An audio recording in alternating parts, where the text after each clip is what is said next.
বিএনপির নামে চালানো অপপ্রচারকে সুপরিকল্পিত চক্রান্ত বলে মন্তব্য করেছেন দলের মহাসচিব মির্জা ফখরুল ইসলাম আলমগীর।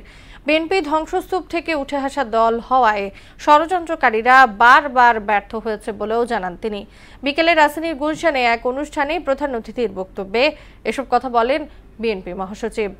তানজিদ ভুঁইয়ার প্রতিবেদন।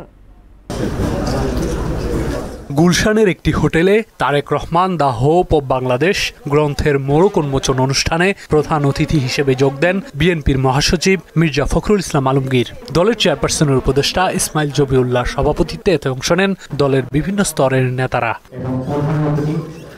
দলের ভারপ্রাপ্ত চেয়ারম্যানের উপদেষ্টা মাহদি আমিন এতে বলেন, দেশের স্বাধীনতা সার্বভৌমত্ব রক্ষায় তারেক রহমান অগ্রণী ভূমিকা পালন করে যাচ্ছেন। গণঅভ্যুত্থানের আকাঙ্ক্ষা কিন্তু এগুলোই ছিল, আমরা নতজন পররাষ্ট্রনীতি থেকে তা বেরিয়ে এসে নিজেরা সোজাভাবে আমাদের দেশটা পরিচালনা করব। আমাদের এখানে প্রত্যেকটা মানুষের অধিকার এবং স্বাধীনতা থাকবে, রাষ্ট্রীয় মালিকানা পুনরুদ্ধার করা হবে, এমন একটা বাংলাদেশ থাকবে যেখানে রাষ্ট্রের জবাবদিহিতা থাকবে।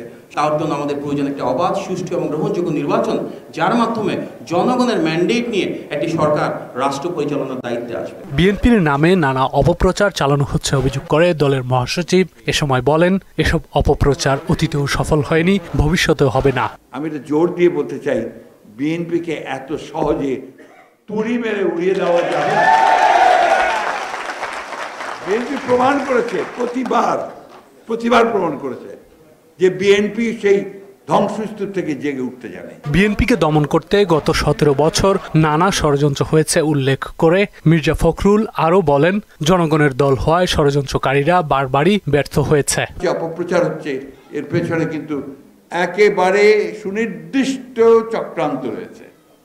সেই চক্রান্ত হচ্ছে বাংলাদেশের জাতীয়তাবাদী শক্তিকে ধ্বংস করে দেওয়া। চক্রান্তটা হচ্ছে যে নেতা যিনি উঠে আসছেন, যার একটা সম্ভাবনা দেখা দিয়েছে, সে তারেক রহমান সাহেবকে নিশ্চিহ্ন করা। অতি অল্প সময়ের মধ্যে তিনি বিশাল একটা অংশকে তিনি সংগঠিত করে ফেলতে পারেন এবং খুব অল্প সময়ের মধ্যে তিনি বাংলাদেশের গ্রামে পৌঁছে গেছেন, একদম একে ওয়ার্ডে পৌঁছে গেছেন।